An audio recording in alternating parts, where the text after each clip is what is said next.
కేటీఆర్ గారు ఈ యొక్క ఫార్ములా ఈ రేస్ విషయంలో జరుగుతున్నటువంటి ఈడీ ఎంక్వైరీ కానీ రాష్ట్ర ప్రజలను ఈరోజు మనం చైతన్యపరచాల్సిన అవసరం ఉంది. మీరైనా మేమైనా అటు మీరైనా బీఆర్ఎస్ పార్టీ నీళ్లు నిధులు నియామకాల నినాదంతో తెచ్చుకున్న తెలంగాణ మన ప్రజలు మనం నమ్మి మిమ్మల్ని 10 ఏళ్ళు ఇప్పుడు మమ్మల్ని కూడా అధికారంలోకి తీసుకొచ్చిర్రు.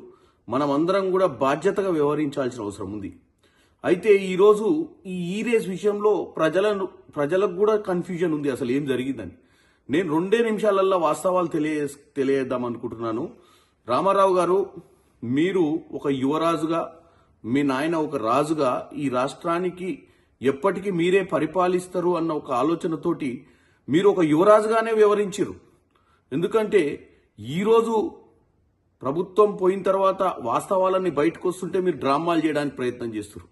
మీరు హైదరాబాద్ నగరాన్ని గ్లోబల్ గా ప్రఖ్యాతి చెందాలన్న ఒక ఉద్దేశంతో కేబినెట్ మీటింగ్ పెట్టకుంటేనే హైదరాబాద్ నగరం కోసం ప్రపంచంలో తెలంగాణ ఔన్నత్యాన్ని చాటి చెప్పడానికి మీరు ఏదో డబ్బులు ఖర్చు పెట్టినట్టు, ఏదో హెచ్ఎండిఏ ద్వారా 55 కోట్ల రూపాయలు ఏదైతే దుర్వినియోగం చేసిరో ఇది రాష్ట్రం కోసం చేసినట్టు, రాష్ట్రంలో కాంగ్రెస్ పార్టీ ప్రజల్ని తప్పుతో పట్టిస్తున్నట్టు మీరు డ్రామా చేస్తున్నారు.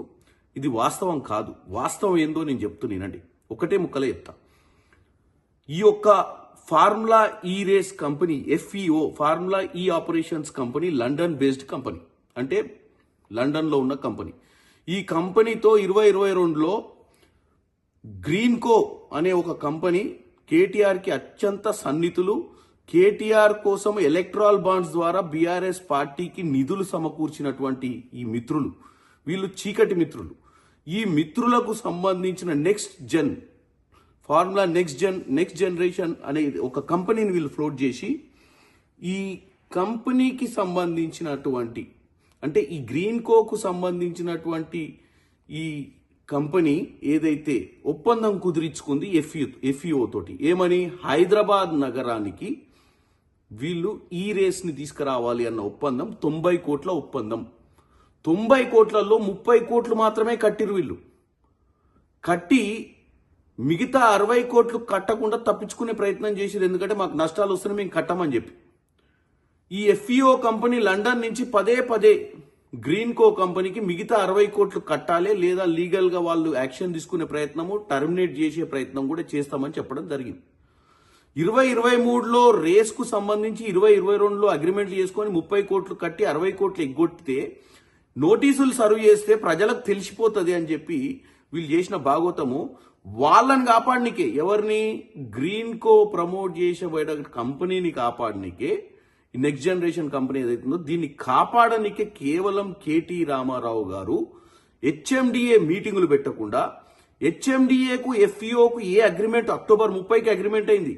30కి అగ్రిమెంట్ అయితే అక్టోబర్ మొదటి వారం నుంచే మనీ ట్రాన్స్ఫర్ చేయడం మొదలుపెట్టారు.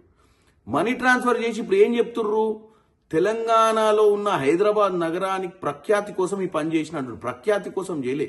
60 కోట్ల రూపాయలు గ్రీన్కో సంస్థ కట్టాల్సిన డబ్బుల్ని కాపాడే ప్రయత్నం కేటీఆర్ గారు మన ప్రజల డబ్బుతో ఎటువంటి కేబినెట్ మీటింగ్ పెట్టకుండా, ఎటువంటి అప్రూవల్స్ లేకుండా కూడా 55 కోట్లు గ్రీన్కోని కాపాడనీకి పంపించినట్టుగా క్లియర్ గా అర్థమవుతుంది మనకు.